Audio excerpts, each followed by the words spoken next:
Good noon, San Marcos. I'm your host, Lauren Hofmann, and welcome to the Slanted Sandwich.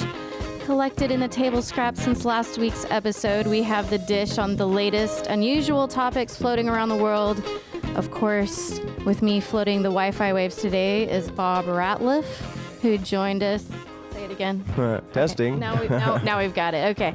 Yes. Okay. So we have Bob Ratliff, who joined us on last week's episode as well. Actually, a lot of the weirdest news, science, and nature stories I find comes from his Facebook feed. So he'll be co-hosting today, and if he keeps his hands washed and his hair in a hairnet, maybe he'll stay on board. Ooh. Also included in this hour is our special guest, Joanna Ruley-Garza, a local Reiki therapist whose work is interestingly very intertwined in the web of intelligent intuition, as I call it. We're going to be talking about numerology and hopefully get into how she came to be a Reiki therapist. The show is going to be interesting, so don't miss it. We want most of the hour to talk with her, so we're just going to run through today's weird headlines as quick as we can. All right. Let's see. Okay. First topic today. Could we have limitless energy in just 10 years? World's first commercial fusion reactor could be ready by 2027, as stated by Mail Online. From Seeker.com, astronomers prepare to search for alien life at nearby habitable planet. The star is called Wolf 1061. It's a star system. It's only 14 light years away, and a team of astronomers are doing the groundwork to begin looking for signs of extraterrestrial biology in one of its planet's atmospheres. Also coming from the BBC, this is interesting, Cambridge scientists consider fake news, quote, vaccine. Researchers suggest, quote, preemptively exposing readers to a small dose of the misinformation can help organizations cancel out bogus claims. The study published in the journal Global Challenges was conducted a disguised experiment. More than 2,000 U.S. residents were presented with two claims about global warming. The researchers say when presented consecutively, the influenced, well-established facts had on people were canceled out by bogus claims made by campaigners. But when information was combined with misinformation in the form of a warning, the fake news had less resonance. So that just kind of sums up that article. And how did life begin? Dividing droplets could hold the answer, coming from Wired.com. So this article is full of interesting content, so I'm going to try to sum it up here. In 1924, a Russian biochemist, Alexander Oparin, first envisioned a hot, briny primordial soup as the source of life's humble beginnings, proposed that the mystery protocells might have been liquid droplets, naturally forming membrane-free containers that concentrate chemicals and thereby foster reactions. In recent years, droplets have been found to perform a range of essential functions inside modern cells, reviving Oparin's long-forgotten speculation about their role in evolutionary history. But neither he nor anyone else could explain how droplets might have proliferated, growing and dividing, and in the process evolving into first cells. So could simple dividing droplets evolve into a teeming menagerie of modern life, from amoebas to zebras? Physicists and biologists familiar with the new work say it's plausible.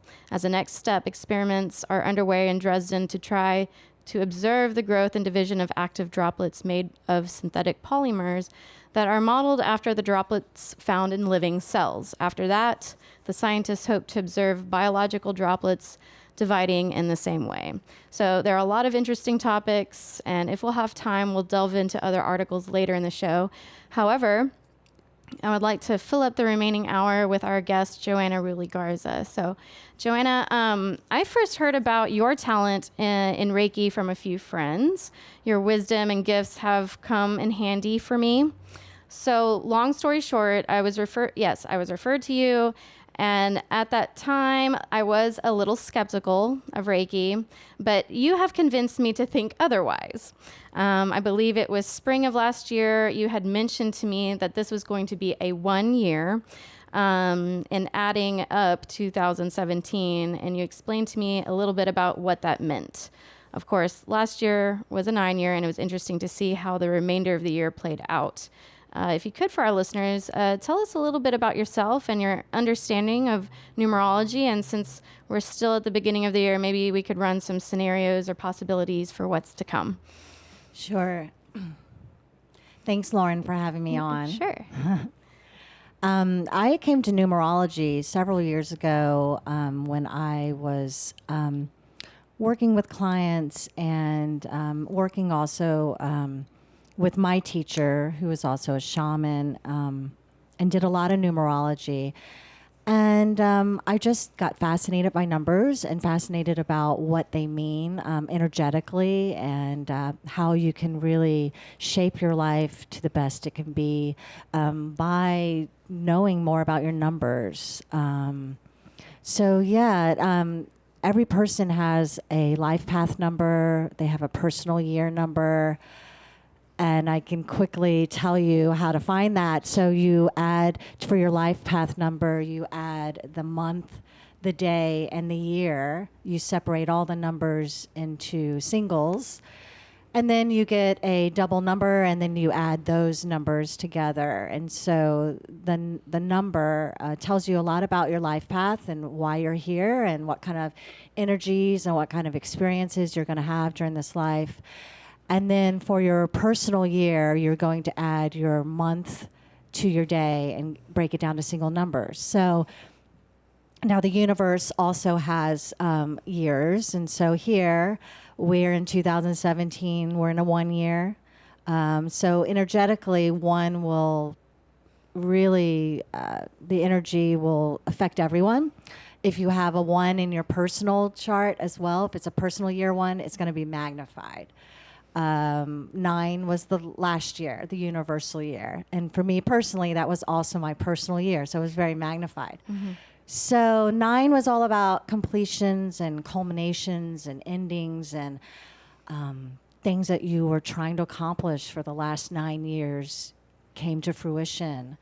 And so 9 is a humanitarian number. It's very worldly. We think more worldly, and that might be reflected on the world stage by seeing a lot of stuff going on in the world, a lot of shifts, whether we like them or not, but seeing it, observing it, feeling that energy, and then feeling it in our own lives. Like maybe we're at the end of a career or the end of a relationship, or maybe we've come to that point in our career relationship where we want to take it to the next level.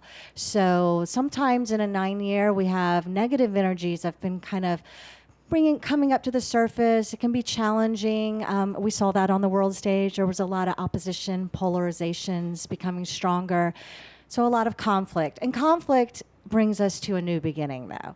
So as we go through the 9 year, if there's something that you didn't let go of and now we're in the 1, it's being pulled away from you. So if there's something no longer serving you, it's completely being taken away from you. That's what the universe likes to do when we don't take care of the business. Yeah. So here we are in a 1. And the 1 is all about new beginnings.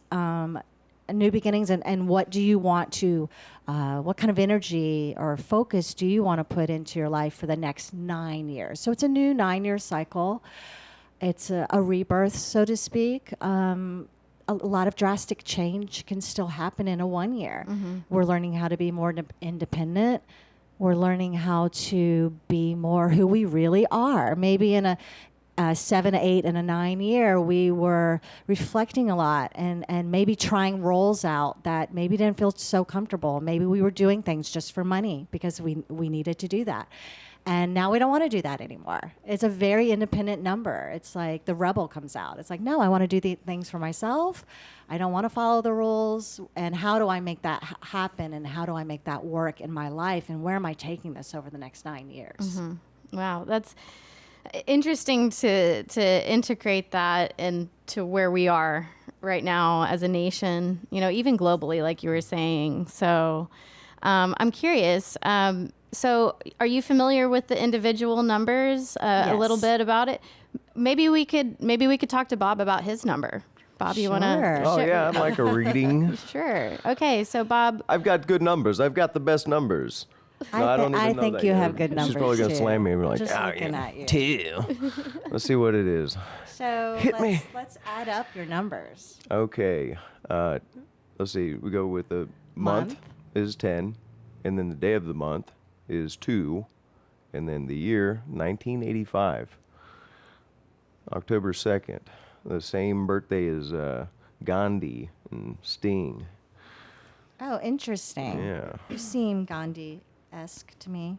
Thank you. did you Okay, say I'm Sting? taking out my Yeah. trusty calculator to add this up.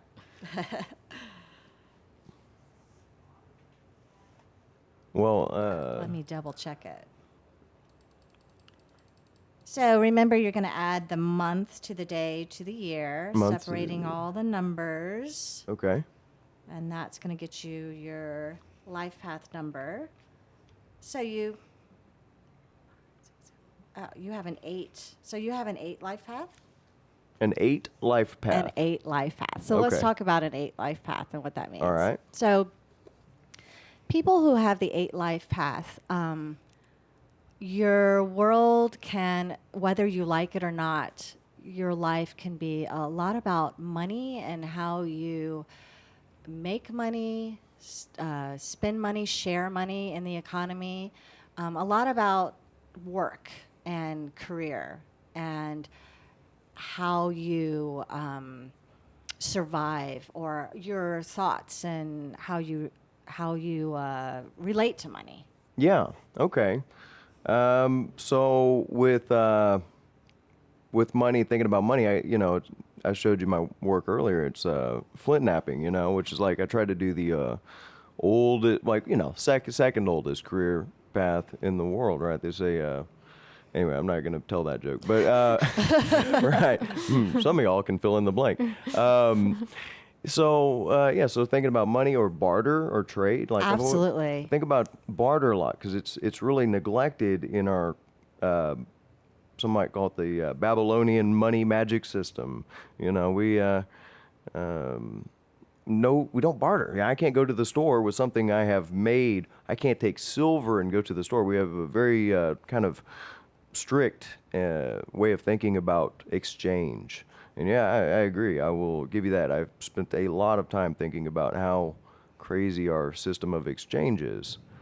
I mean, the compounding interest and different types of interest in a mort gauge, a mortality gauge on your house, and the absurdity of some of our money systems. Yeah. Maybe it's just the numerology that's got me thinking about all this. I think so, and really, it's not the only energy that's in your life, but definitely like here right now in this lifetime, it's definitely something that will come and go, and it'll be often there where you're having to. And it's interesting that you work with stones and metals that have been used as a form of bartering through the centuries. Yeah, and that's like where the word salary comes from. Yes. Salt. Mm-hmm. Right. That was everybody forgets. It's one of those things where if you don't have it, all of a sudden, you would miss it real quick. And so much of the world's economic exchange historically has been based on salt. And we always forget about this with artifacts and different things like that. I'm quick to remind people, like, hey, the game used to be salt. Mm-hmm. And empires have been built on salt. Anyway, so yeah, that's cool. Great. All right. Well, we're going to cut to break. When we come back, we'll keep talking with Joanna.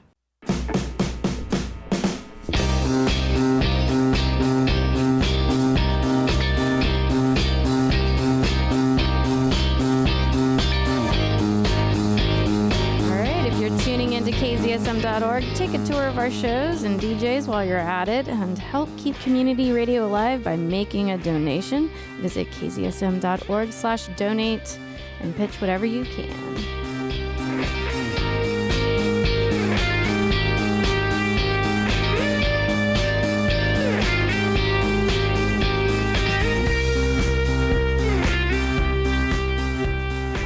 we're back with the Slanted Sandwich. I'm your host, Lauren Hofmann, and with me, co-host Bob Ratliff, and our special guest today is Joanna Ruley-Garza. Before the break, we were talking about numerology, and we're going to wrap up that discussion. I think we were talking about Bob's an 8 number. I'm also an 8 number. And yeah, so let's continue on with Joanna and her knowledge on those numbers. So I'm just going to talk about some pivotal years and these numbers, how they relate to really anything in your life. Personal years, universal years, where, your address when you're picking a new apartment or home to live at. So the first one is a 4. 4 is a very difficult number. And so people with a 4 life path often have a life devoted to work, nose to the grindstone sort of work. So they're very hard workers. As far as a personal year or a universal year being a 4, you're doing a lot of work. There's a lot of, you're grudgingly working and you're not seeing the results of your work. And so 4s can be very difficult years, very, very challenging. Those types of fight or flight years where you just want to drive away in your car and never come back. Mm-hmm. And so 4 for a home is also very challenging and can be continually challenging as you live there. A 5 year, however, is the fruits of your labor show up from the 4. So a 5 is the best year of all, I personally think. And 5 is a number where you're going to have lots of opportunities. Opportunities are being thrown at you left and right, even if you don't want them. Opportunities to travel, to meet new people. It's a very worldly number. It's a very, very busy year, but a good time of busy. Mm-hmm. A number 7 is a year of reflection. So it's a year to go on an inner journey or maybe even a physical journey around the world. It's a time to really figure out who you are and where you want to go in your life. So it's a very deeply reflective year. With that, it can be challenging as well. But if you go with it and you really do the inner work, it can really pay off. And then the 9 year, I'm a 9 life path. So the 9, we just spoke about it earlier, but just to reiterate, it's a very humanitarian number. It's all about worldly connections and what you're here to do for humanity as a whole. It's a very it's a higher consciousness number. It is the highest number on the scale from 1 to 9. And then we restart like we talked about before. Mm-hmm. Okay, great. Well, I wanted to switch subjects. I wanted to go into Joanna's life mission. What happened? How did she become a Reiki therapist? If you want to start with that story, because it's meeting you, I've never forgotten the storyline. So when I was a little child, I made altars in my room with crystals and stones, and I was very much into healing. My intuition was very strong and high. It's always been very strong. And then as we become teenagers and older, we get kind of thrown into other things. I was also a really creative person, so I decided I wanted to be a fashion designer. I was in New York, and I was a fashion designer for many, many years. I worked with celebrities, run the gamut. I was extremely stressed out because it's the business of fashion is not about creativity. It's about making money, and that was not my where I wanted to be. So I was very stressed, and I kept telling myself, I need to change my life. I need to change my life, and it just never changed. And I just kept saying, I need to change my life. Well, 9/11 changed that for me. My place of business was 3 blocks away from World Trade Center. So that day was very pivotal in my journey. I lost a lot of friends that day, and I lost my income. I lost everything, really, my identity. And a year later, moved to New Orleans on a whim, and thought, it's such a cool city, I really want to be there.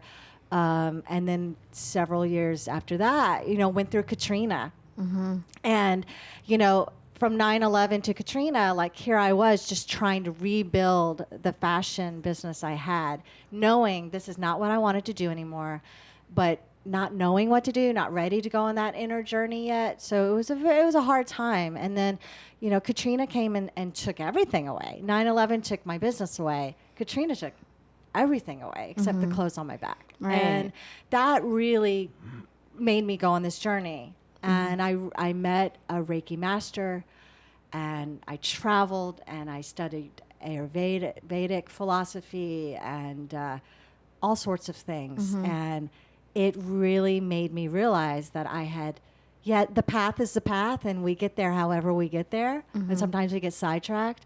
But this is what I wanted to do. I wanted to assist people to really find their own path and to find their own way of healing themselves.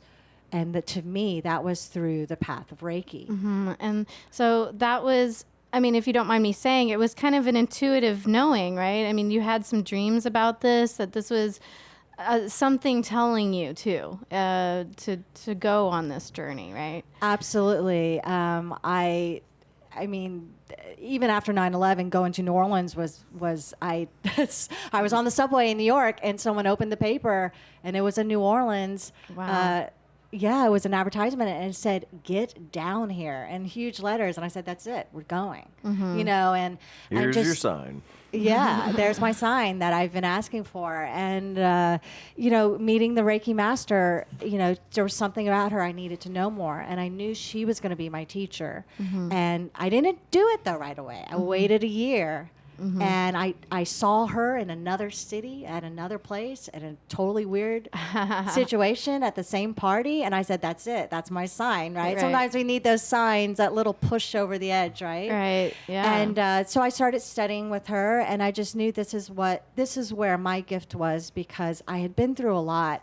And I really felt like I could work best with people who were going through a lot of change and transformation and not knowing what to do with that energy, or going through a lot of grief and destruction, and being that person to say, like, you can get through this. There is a reason behind all of this, and this is only going to make you a bigger and stronger person. So that's why I became a Reiki master, and I studied under the same Reiki master. I studied under Kim Christensen. She's awesome. She's a shaman. She lives in Boulder. She's just out of this world, and I appreciate her a lot. She was a blessing for me. Oh, yeah. And so, I work with a lot of clients here in town and in the whole Central Texas area. I work in drug and alcohol rehab. And Reiki has a profound effect to move people towards their own personal healing journey. Sometimes they just need the push. Right. Or a sense of direction, a trajectory to, funnel them into a direction, right? Absolutely, because they know they can heal themselves. I think deep down, we all know that, but they're unsure of it because they haven't had the direction. So it's just that energy of moving them and saying, like, it's almost like the pat on the back. It's like, hey, I'm here, and you can do this yourself, but I always talk about running a relay race. That's something else. And I always say, like, if I'm going to give you the tools, the baton. I'm going to give you the baton, and you're going to run the rest of the relay race, whether you choose to or not. That is your choice. Yeah. Right. Yeah. Okay. Actually, we are due for another break. Time goes fast on this show. And when we come back, we'll continue talking with Joanna.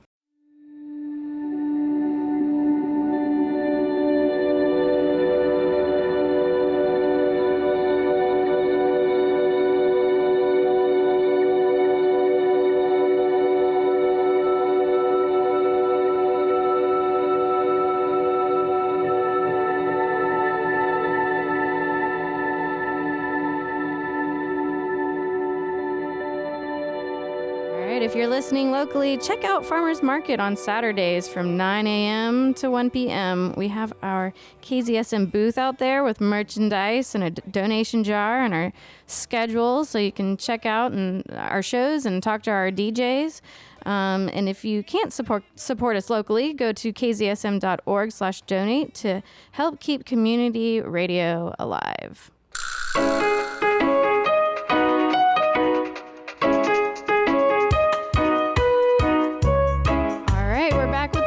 Sandwich. I'm your host, Lauren Hofmann, and we have co-host Bob Ratliff and our guest, Joanna Ruley-Garza. We were talking about her life journey and becoming a Reiki therapist, and I wanted to talk a little bit about how I came in contact with Joanna. So, like I said, a few friends had recommended that I go see you, and I was skeptical, but so something weird happened in my house. It's a brand new house, and when I was living there, and the windows were sealed. We purposely put those windows in there to keep, insulation and whatnot. So I was playing guitar one night, and I remember I had these pull down shades, and I remember the shades lightly backed away from the wall and the window as if a breeze was going through there. And it really tripped me out because I've, never seen a ghost, never had anything like that happen. I stopped what I was doing. It was probably 2:00 in the morning. And I was at that point thinking, okay, well, maybe I should go check out this, this lady, and get some Reiki done. Maybe she can sense something, and so that's when we had our first session. And I didn't say anything yet. I didn't tell you any of that until after our session. But I remember, it was a relaxing experience. It's like a massage for your energy. And, I remember feeling very whole. I can't explain it. But after that, like my computer had been defragmented, or, everything was reset. And I remember you telling me that I might have a sensation that there are other people in the room. And that was really surprising because I would think, okay, she's standing at my feet, but then I would feel her touch my shoulders, so it definitely tripped me out a little bit. And then while we were in the room, something in the corner of the room moved without any of us touching it. And I remember you told me about that. And so after this session, she told me some really interesting things that she saw about me that, she didn't have prior knowledge to. And then this thing moving, and I told her, I came to you because I think there might be a ghost either attached to me or attached to my house. And you were like, well, no, creative energy can kind of do some crazy stuff. So, so I just wanted to tell my experience with all of that. But you are the most intuitive, from my experience, one of the most, how do I explain it? You were intuitive before you studied Reiki. I'm sure everybody who has done Reiki, who is doing Reiki as a therapy, they have their own power and ability in doing that. And you have your own special ability in doing that. And part of it is reading people. And I wanted to go into the intuition part of it. I know we were briefly talking about 9/11, but if we could go into the premonition side of it, if you could tell us a little bit about the dream you had and maybe about Katrina, and then what we talked about during one of our sessions leading up to the 2015 flood, because that's pretty wild. And Bob also has some reflection regarding all of that. So I think I've always been an intuitive person. Since a young age, I've had dreams of things happening before they happen. Dreams of someone dying right before they die, things like that. 9/11, I had dreams of airplanes going into buildings. I didn't know what to do with that information. I just thought it was a odd dream. Before Katrina, having water running down my walls, flooding, tsunamis, those sorts of things. I've always had that. It comes in helpful when doing Reiki. It's not necessarily a part of Reiki or traditional Reiki. It depends on the therapist, but I can really. It helps me be a more effective Reiki therapist by being able to go into every energy center, every chakra, and be able to read the layers and everything that's underneath there. So I can read something that maybe is coming out in a client as pain, is not necessarily pain. It's emotional in form, and it could be tagged into a trauma they had when they were a young age. It's hard to explain how it works, but I really feel like when you open up that channel, when I open up the channel to receive the divine healing, to be given, universal healing to the recipient, I really feel like a lot opens up. And that being said, that's when sometimes if I have a recipient on the table who's really dealing with the loss of someone or grief around something, oftentimes we will have an ascended ancestor come back into the room, and they will feel it, and I will feel a presence there. So it's really interesting how it works. And sometimes we're moving really negative, heavy energy, and that sometimes can move in different ways. I've had picture frames fly off the wall. I've had lanterns go out and rattle the entire time that I'm doing a session.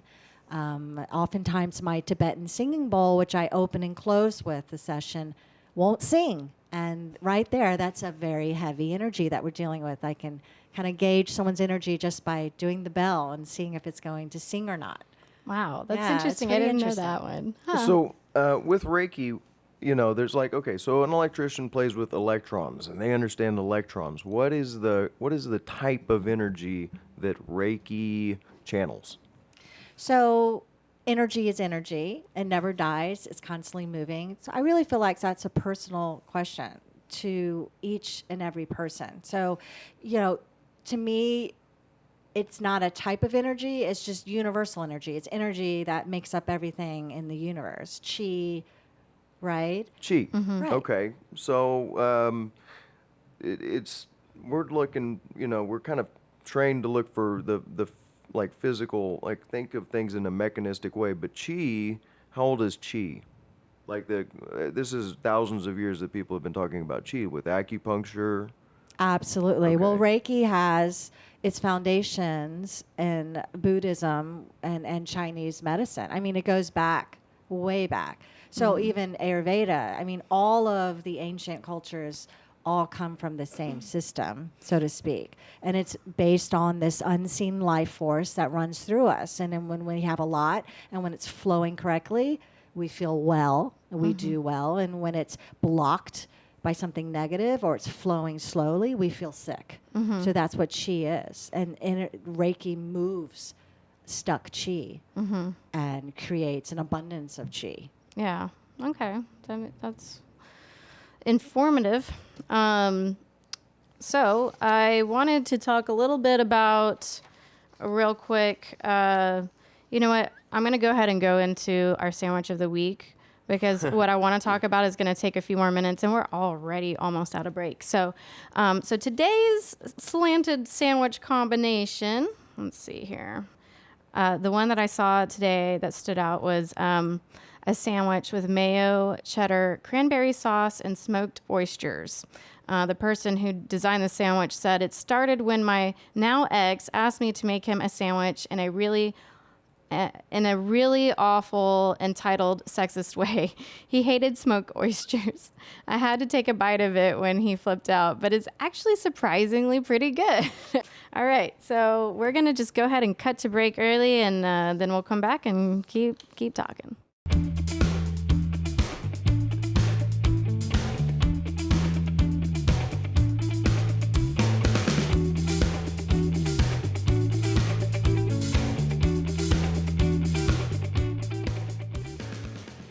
If you're listening to KZSM.org, we have many great shows on this channel. We have Martian Mommy with Kelly Stone from 8 to 10, Monday, Wednesday, Friday. She's a comedian, really entertaining to listen to. We have Practicing Peace, Love, Unity, and Respect with White Rabbit from 10 to 11 a.m. on Thursdays.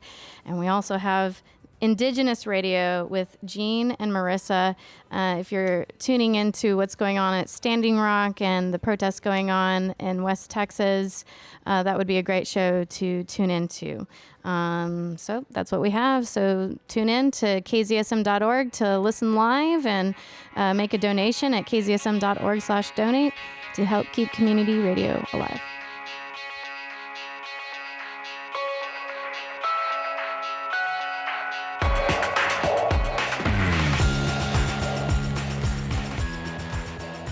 We're back. This is the Slanted Sandwich. I'm Lauren Hofmann, and with me is Bob Ratliff and Joanna Ruley-Garza, and we're just chit-chatting about numerology, psychic awareness, intuition, Reiki, all that good stuff. So, Bob, I think we were talking during the break that, we were talking about your mom and you even having some intuition. Yeah, we were talking about, this whole thing is kind of, how do I marry the concept of numerology and premonitions? And one of the things is random number generators.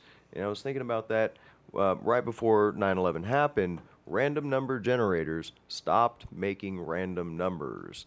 And they've observed this before major catastrophes. So somehow or another, there's a connection between number and, knowing what's about to happen. We only just now finally got the technology, which is kind of a misnomer, because if it's about random number generators, well, maybe we should call that device, the thing that tells you when messed up stuff's about to happen, Maybe we've given that device the wrong name.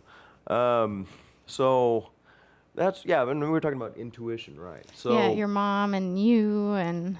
Yeah, my mom, she had this, there's so many times we've had shared dreams where I woke up, hey, Mom, I had this dream. She had the same dream, and I don't have that with anybody.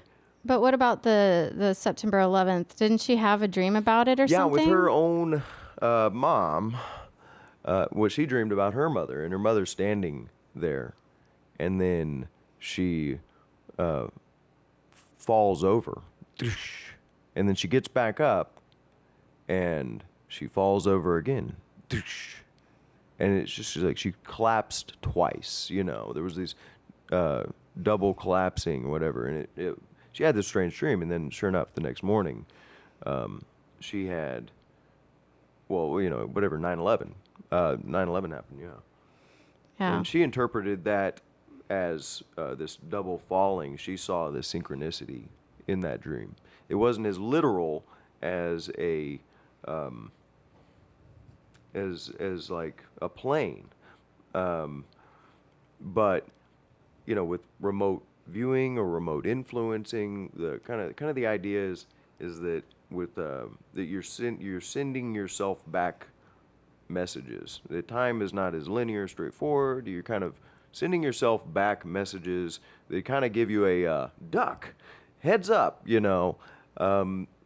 so that we might be receiving things like that. One of the shared dreams that we had was actually the Columbia space shuttle. And that was the shared dream that we had. It was about this shuttle exploding in the sky, which happened months after we both had this shared dream. So that was a really intense experience for me, because I looked at my mom and, had this look like, oh, wow, this is the thing. This is the thing we dreamed about, the Columbia thing. So many synchronicities in that dream. Even I saw the oval around the debris path of this shuttle, and in the dream there was a giant oval that surrounded me and went like thousands of miles away. And so anyway, since then I've gotten into some different things. I'm a subscriber to remote viewing.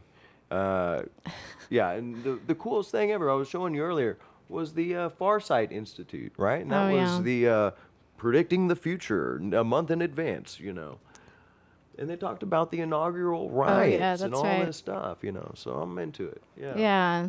Well, I wanted, and on that topic, and I think Bob, you and I should have a show in the future about remote viewing. I think that's another branch to explore.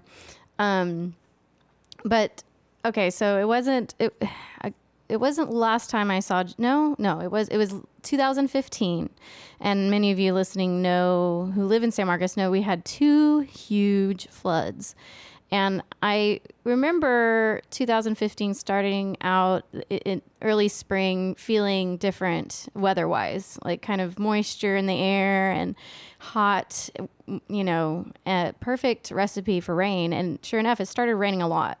And I was concerned. You know, I looked at the ditches at the end of my street, noticed they were clogged full of debris, and I kept thinking, somebody needs to clean those out because there could be another flood. And then I had Joanna come over, do some Reiki, and I asked her, I said, you know, do you sense anything? Do you sense there's going to be a flood? And I remember you, Joanna, saying, well, funny you mentioned that because I'd had some dreams about it. And I'm just going to say what you said real quick, and then maybe you can elaborate on it. But I remember you telling me that you saw lots of water. You saw me wringing out a rag in a boat, which actually kind of did happen. I'll get into that. But I was a little concerned. And but then she said that she saw red crosses around town, and you weren't really sure what that meant. But it wasn't until later we were like, wow, there really was the Red Cross, you know, helping everybody out. And it's interesting how some of these premonitions can be metaphorical and literal, but you'd also seen the aquifer rise. And I'm still curious about that. I'm still wondering, like, is that fitting in somewhere still? Because even though we had a lot of water, you know, enough to metaphorically kind of float, you know, the aquifer. And so part of me thinks that that's kind of what that was all about. But still very shocking. And to make it all even crazier, after you told me that story, I had a friend come over like a couple days later who lived on the Blanco, and she likes all this stuff. She's very interested in discussions of consciousness and whatnot. And I told her, I was like, you know, you might just want to be careful. She had a 6-month-old baby. It's like, you might want to be careful, be prepared for flooding if it does happen. And she's like, you know, we've lived in this house, you know, 5 years, and, you know, we're ready. We're ready if it happens. And sure enough, the very next day is when the floodgate opened and everybody flooded. So she had that prior knowledge. She did get out, you know, but it was just all so crazy timely, you know, and it's those stories that kind of give me chills, you know, and I wasn't sure. I mean, have you had any more dreams lately, or? Yes, I've had a lot of dreams lately. They're not particularly about flooding, but I have had other dreams where there's groups of people in small communities, and we're all looking for something. Mm-hmm. And there's been a great change. Something's happened, and there's been a great change. And that's been for the past 2 years I've been having that, and it's reoccurring. The world looks a little different, and that's something that, and it's not necessarily flooding, although something has happened, and it was quite a shock. But in that being said, when those things happen, groups of people come together, and we learn how to work it together instead of being divisive. So I think that vision is something of a good thing for humanity, and of great unity of all people. Yeah, and you know, I've been sensing that in San Marcos, at least with our little artistic community. We've been, you know, creating more of a tight-knit community, and maybe subconsciously we're all kind of, you know, preparing for whatever. We have no idea. Most people we're just, you know, blind in, you know, the dark, and we don't really know what's going on. But it's people who have intuition that can at least give a notion that maybe something is going to happen. Like Bob was saying, you know, it's a great little heads up to kind of have that. And, you know, so Bob, I didn't know if you had any more. We've only got, it's 1:00. So if you have any other thoughts or anything, we should wrap it up. Well, you know, I was just thinking that, you know, you have this big the 9 life path, and the mission of, you know, helping humanity, and, you know, whatever that is, brought you into these positions where you've probably had to help people cope with the disasters.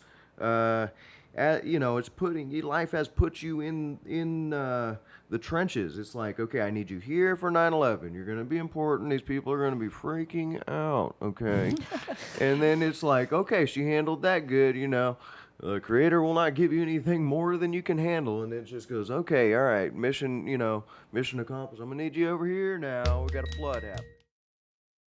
Okay, well, we'll talk more about this next week. We'll bring Bob back, and we can talk about, who knows, All sorts of stuff. all sorts of interesting stuff. Joanna, thank you so much for Thanks so joining us. much. This was so awesome to see you, and I'll look forward to doing this again in the future. Thank you. Okay, bye, everybody. Yeah, bye, guys.